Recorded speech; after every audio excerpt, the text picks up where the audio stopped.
Bronx fled on foot. No arrests have been made.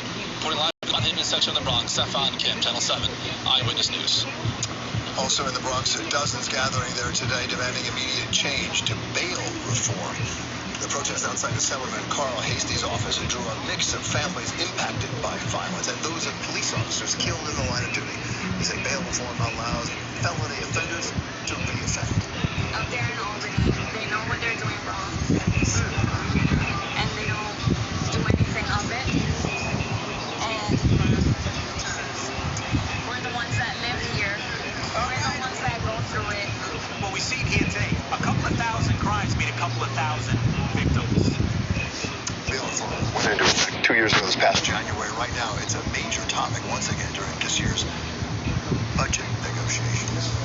Well, a 4-year-old boy fell from a 6th-floor window in the Bronx and survived. This happened at a city housing complex on 143rd Street in Mott Haven. He apparently fell through a gap created by a window air conditioner. The boy was alert and crying when police took him to the hospital with a leg injury. The child's mother was home at the time. NYCHA is now investigating. And the pilot who survived after his small plane crashed into a neighborhood in New Jersey yesterday is talking about the ordeal tonight. Zach Guthrie says that he was trying to land at Central Jersey Regional Airport yesterday when a tailwind began pushing his plane down the runway. He says that by the time he hit the brakes, his plane was too far down the runway. Guthrie says that he took off and planned to circle around and land again, but the plane clipped a tree and went down in a street in Manville. Electrical wire down, and whenever the plane stopped, the airbag in my seatbelt deployed, and that was probably one of the main things that really saved my life.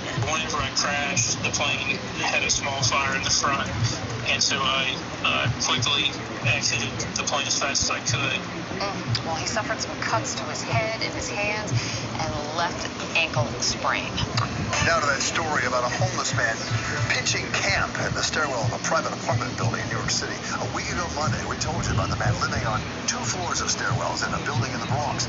Tenants had complained about it for 2 years without getting any action. But after our report, things changed, and they changed quickly. On your side, investigative reporter Dan Kraus. We want your clothes on, you feel what I'm saying? We got little girls here. He was living in the stairwell of a large apartment complex in the Bronx, not for days or weeks or even months, but for 2 whole years. After residents say they called management and police at least 24 times, they called 7 on your side. It sucks that it took this long to happen, but thanks, to shedding the light on it from you guys, it moved quickly, right after you guys aired. Tenants say police showed up, removed the man and all of his belongings. I'm happy that I could walk through my door and not see him, not smell anything, and I'm happy that I could take out the trash and go in the trash chute, and there's no